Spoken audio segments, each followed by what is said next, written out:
नमस्ते, जय हिंद। मैं हरिंदर फौजी अपने सभी देशवासियों को प्रणाम करता हूँ, राम राम करता हूँ। और ये केवल एच.के. यादव की लड़ाई नहीं है, ये बार-बार इसलिए मैं अपने सभी देशवासियों का नाम लेता हूँ, अपने सभी जवानों की बात करता हूँ, अपने भारतीय सेना की बात करता हूँ, अपने देश के हित की बात करता हूँ। इसलिए अपने देशवासियों से बार-बार मैं प्रार्थना करता हूँ, प्रणाम करता हूँ कि आप लोग भारतीय सेना के जवानों को न्याय दिला सकते हैं। बाकी हिंदुस्तान के नेताओं में हिम्मत नहीं है। हिंदुस्तान के नेताओं में तब हिम्मत होगी जब आप लोग साथ जुड़ने लगेंगे। जैसे ये जन आंदोलन होने लगेगा, तब नेता आ जाएंगे अपनी क्रिएटिविटी लेने। और ये बहुत जल्द होने वाला है, बहुत जल्द होने वाला है। लेकिन मैं उससे पहले हिंदुस्तान के नेताओं के बारे में आपको बताना चाहता हूँ। मैं वैसे ऑलरेडी किसी एक व्यक्ति की बात नहीं करूंगा, लेकिन दिखाना तो एक ही व्यक्ति के साथ ही होगा। तो आज मैं जिस व्यक्ति को दिखाने जा रहा हूँ, जिस व्यक्ति को बताने जा रहा हूँ, उत्तर प्रदेश में एक अहम हिस्सा रखते हैं। उत्तर प्रदेश की राजनीति में उनका एक बहुत बड़ा योगदान है।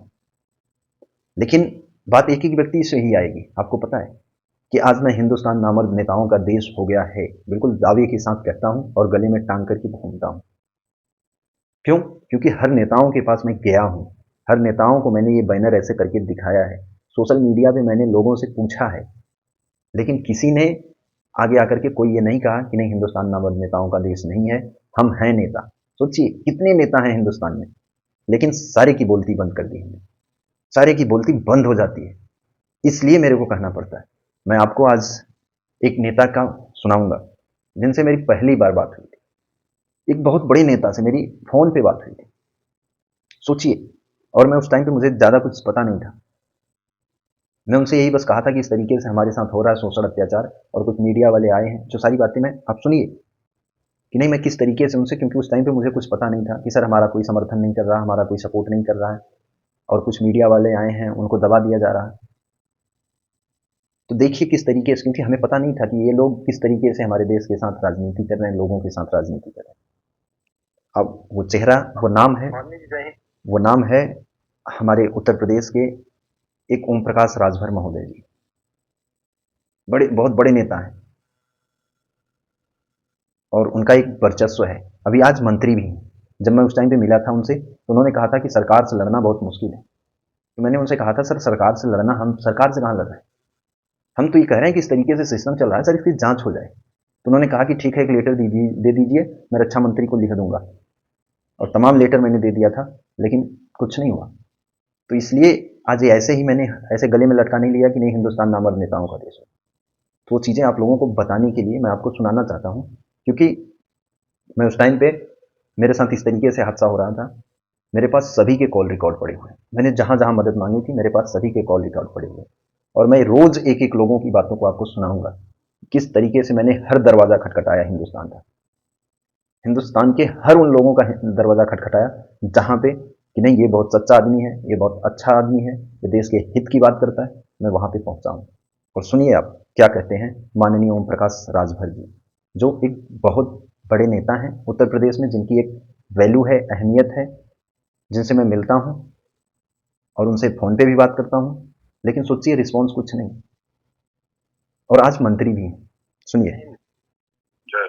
मैं हरिंदर हेलो माननीय जी, जय हिंद। जय। मैं हरिंदर यादव फौजी बोल रहा हूँ।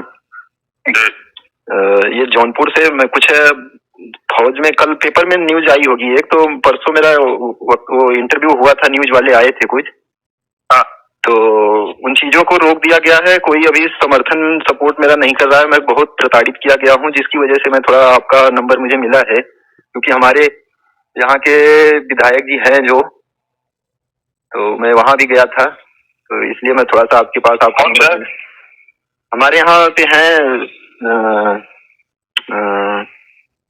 क्या बोलते हैं अपने, विधानसभा बताइए तो 371 वाली विधानसभा से। नमवा का माननीय जगदीश नारायण राय जी है, जफराबाद। हाँ हाँ, जी जी जी जी। तो मुझे कोई, आप आवाज़ पहचान रहे होंगे बिल्कुल, हमारे जिनका मैंने नाम बताया आपको, बिल्कुल आपको आवाज़ समझ में आ रही होगी। और देखिए, पहले आप जब विधानसभा बताइए तो हम बता देंगे, और जब हम विधानसभा बता देते हैं तब उनको नाम की ज़रूरत हो जाती है कि आप नाम बताइए। सुनिए उसके आगे। प्रताड़ना की वजह से कोई परसों तो आए थे न्यूज वाले, चैनल वाले, लेकिन उन्होंने, दिक्कत कहाँ है आपको? दिक्कत यही है माननी जी कि वहाँ पे कुछ ज्यादा ही मेरे साथ मारपीट, वो जो ट्रेनिंग जो हमारा कोर्स होता है उन चीजों को लेकर मैं जब वहाँ पे कराया नहीं जा रहा था, तो उन चीजों को जब मैं बताया तो अधिकारियों ने मेरे साथ उल्टा व्यवहार किया, बहुत ज्यादा अपशब्द बोले और बहुत कुछ उन्होंने कहा, गालियां दी, बहुत बोला तू प्रधानमंत्री का लड़का, तू मुख्यमंत्री का तेरा है कौन, तू मुंह बंद करके जो कराया जा रहा है वो कर क्यों नहीं रहा है, तू क्यों इतना मुंह खोल रहा है। बहुत ज्यादा मतलब प्रताड़ित किया, लास्ट में मेरे साथ मारपीट की गई और यहाँ तक कि जान से मारने का भी प्लान बनाया गया, क्योंकि मैं रात में तार फांद के वहां से अपनी जान बचा के फिर अपनी यूनिट में गया, वहां भी सबको बताया और इन सब चीजों की खबरें मैंने मतलब सबको दी और देने के बाद जब कोई मेरी बात नहीं सुना तो उसके बाद मैंने अपना त्याग पत्र कल भेज मतलब 12 तारीख को भेज दिया हूँ, जिसका न्यूज में कल दैनिक जागरण और उसके बाद हिंदुस्तान, अमर उजाला, हर चीजों में उन्होंने हमसे फोन पे जो पूछा तो मैंने बताया, लेकिन वो जो मेंशन किए वो चीजें थोड़ी गलत उन्होंने मेंशन की, क्योंकि मैं ये जो सिखलाई सुरक्षा और तमाम छोटे बड़े भ्रष्टाचार इन सब चीजों का जो मैंने अपना वो सब मैं विवरण आपको भेज सकता हूँ, लेकिन कहीं कोई उसमें मुझे पता नहीं पता इसलिए मैं भेज नहीं पाया। नंबर मिल गया तो मैं बोला थोड़ा एक बार माननी जी से बात कर लेता हूँ। जी ठीक ठीक है माननी जी, थोड़ा वही आपका सहयोग समर्थन चाहिए।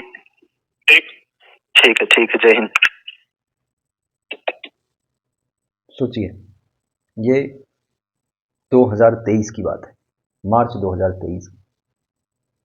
उसके बाद जाकर के मिलता हूँ इनसे, तब ये विपक्ष में हुआ करते थे, तब ये कहे कि सरकार से लड़ना बहुत मुश्किल है और उसी कारणवश हमें लग रहा है कि सरकार में शामिल हो गए, क्योंकि ये सरकार से लड़ नहीं पा रहे थे, ये हार मान गए थे। कोई बात नहीं, लेकिन कम से कम आप मंत्री बने, आप सरकार में हो, क्या आप एक जांच नहीं करा सकते? आपके पास चल कर आया, आपके पास आपसे मिला, आपसे बात हुई, फोन पे बात हुई, आपके बच्चों से लगातार बात होती रहती, उसी टाइम पे हुई थी, अभी नहीं हो रही। लेकिन सोचिए कि कैसे लोग राजनीति करते। तो देखिए, निर्णय आप लोगों को लेना है कि कैसे हमारे देश के नेता हैं। क्या ये सिस्टम बदला नहीं जा सकता? बदला जा सकता है, लेकिन हमारे देश के नेता ऐसे ही हैं तो सिस्टम कहां से बदलेगा? सभी लोग बस मलाई खा रहे हैं। किसी को जनता के खून चूसने से फुर्सत नहीं है। गरीबों का खून पीने से जब फुर्सत मिले तब तो काम करें। बस वो आप लोगों के खून को पी रहे हैं। इसलिए आप लोगों से बार बार कह रहे हैं कि आप ऐसे लोगों के पीछे मत भागिए, मेला मत बनिए। अब खुद सोचिए कि नहीं, कौन सही सही और सच्चा निर्णय लेता है और सच्चा फैसला करता है, कौन गुमराह नहीं करता। लेकिन बात यह भी है कि आज हिंदुस्तान में शायद ऐसा कोई है ही नहीं। गलती आप लोगों की नहीं है। तो आप लोगों से भी लेकिन एक विनती है, एक उम्मीद है कि आप लोग सही लोगों के साथ खड़े होंगे, सही लोगों का सहयोग करेंगे और सपोर्ट करेंगे। तभी हमारे देश को इंसाफ मिलेगा, हमारे जवानों को इंसाफ मिलेगा और हमारी भारतीय सेना को इंसाफ मिलेगा। इन्हीं कारण से भारतीय सेना के जवानों को इंसाफ नहीं मिलता, क्योंकि जवानों के नाम पे सारों की बोलतियां बंद हो जाती हैं, सारों को सांप सूंघ जाता है। ये नेता नहीं होते उस टाइम पे, ये हिजड़े हो जाते हैं, हिजड़े बनकर के मूक दर्शक बन जाते हैं ये। इसलिए इसलिए हमारे जवानों को न्याय नहीं मिलता और इसलिए हमारे जवान दबे रहते हैं, क्योंकि कोई उनका सपोर्ट नहीं करेगा। उन्हें उसी नजरिए से देखा जाएगा, जिस दिन अधिकारी उसको लांछन लगा के बाहर भेज देगा उस दिन उसी नजरिए से देखा जाएगा। तो इसलिए आप लोगों से पुनः विनती है कि इसे ज़्यादा से ज़्यादा लोगों तक पहुंचाएं और लोगों को जागरूक करें कि सिर्फ आपको इस तरीके से जुड़ना नहीं है, किसी के पीछे घूमना नहीं है। आपको अपने हिंदुस्तान को बचाने के लिए, हिंदुस्तान को सही दिशा में ले जाने के लिए खुद अपनी विचारधारा को बदलनी है और आपको आगे आना है। ऐसे अगर सभी लोग सोचने लगेंगे हमें क्या लेना देना, हमें क्या लेना देना, तो सोचिए अगर ऐसे भगत सिंह, चंद्रशेखर आजाद, सुभाष चंद्र बोस, महात्मा गांधी, जो भी थे पहले के जितने भी क्रांतिकारी थे, अगर सब लोगों ने यही सोचा होता तो आज देश आजाद होता क्या? तो क्यों पुनः भारत को गुलाम बनाना चाह रहे हैं? सोचिए किस तरीके से जवानों की आवाज को, जवानों की पीड़ा को दबाया जा रहा है। अब बताओ, हर नेता के पास, हर मंत्री के पास, हर सांसद के पास लोगों तक अगर हम पहुंच जा रहे हैं और अपनी पीड़ा को लेकर के, और केवल ये मेरी व्यक्तिगत पीड़ा नहीं, कि हमारे भारतीय सेना के जवानों की पीड़ा है, भारतीय सेना के जो वहां की जो सिस्टम, जो संस्था, उसकी पीड़ा है, क्यों इस तरीके से किया जा रहा है? तो आप लोगों से मेरी फिर से पुनः विनती है कि आप लोग इस वीडियो को जितना शेयर करेंगे, जितने लोगों तक पहुंचाएंगे, तभी जवानों को न्याय मिलेगा, तभी जवानों के साथ इंसाफ होगा। क्योंकि इनको शर्म आएगी, कम से कम चुल्लू भर पानी में नाक रगड़ेंगे ये जितने भी नेता हैं हिंदुस्तान के। जो इस तरीके का गैर जिम्मेदाराना अपने पद पे बैठते हैं, संविधान की कसम खाते हैं, शपथ लेते हैं, सौगंध खाते हैं ईश्वर की, जिस धर्म को मानते हैं उनको सुमिरन करते हैं, लेकिन उसके बाद भी अपने देश की जनता के साथ इस तरीके से बदसलूकी करते हैं, इस तरीके से बर्ताव करते हैं, इस तरीके से शोषण करते हैं। इनको तब शर्म आएगी जब आप लोग इस वीडियो को लोगों तक पहुंचाओगे और प्रचलन में लाओगे। कोई यूट्यूब पे मकसद नहीं कि बस खाली पैसे कमाना, इस सच्चाई को दिखाना है। अभी हमें यूट्यूब से एक भी पैसा नहीं मिल रहा, ना ही हमें चाहिए, लेकिन हाँ ये है कि इस वीडियो को बार बार शेयर करने का मतलब ये है कि इस चीज़ को, जब इस सच्चाई को जब आप लोग प्रचलन में लाओगे लोगों तक, जब लोगों को पता चलेगा, तब लोगों को समझ में आएगा कि कैसे हैं हमारे देश के नेता। इस सच्चाई को बस बताने के लिए मेन मकसद ये है कि इस तरीके से दोगलापन करते हैं हमारे देश के नेता। इसलिए आप लोगों से बार बार कह रहे हैं कि इसे लोगों तक शेयर करो और पहुंचाओ लोगों तक, जागरूक करो लोगों को। जय हिंद, वंदे मातरम, इनकलाब जिंदाबाद, भारत माता की जय। और हाँ, माननीय ओम प्रकाश राजभर महोदय जी से पुनः विनती है, अगर आप सच्चे नेता बने तो अभी तो आप मंत्री बैठे हैं, सरकार में हैं, आप जांच करवा दीजिएगा एक, आप इस जो पक्ष को रखिएगा और जांच करवा दीजिएगा, फिर हम आपको मान लेंगे कि नहीं आपने न्याय किया और आपने हिम्मत थी।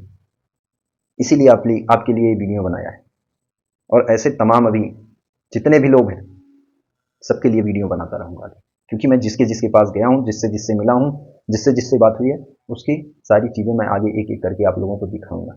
इसलिए आप लोग इस जो ये चैनल है इससे जुड़ेंगे तभी आप लोगों को सच्चाई भी पहुँचेगी, पता चले। इसलिए आप लोग जुड़ें भी, और इसे ज़्यादा से ज़्यादा लोगों तक पहुँचाएँ, शेयर करें कि देखिए कितना क्या नहीं किया मैं अपनी भारतीय सेना को बचाने के लिए, अपने जवानों को बचाने के लिए और खुद को भी बचाने के लिए। तभी मैं आज जिंदा हूँ, और पता नहीं कब तक रहूँगा, इसका भरोसा नहीं। आप लोग ही मेरे सुरक्षा कवच आप लोग हैं। अगर आप लोग साथ देंगे तो मैं आप लोगों के बीच में रहूँगा। जय हिंद, वंदे मातरम, इनकलाब जिंदाबाद, भारत माता की जय, प्रणाम।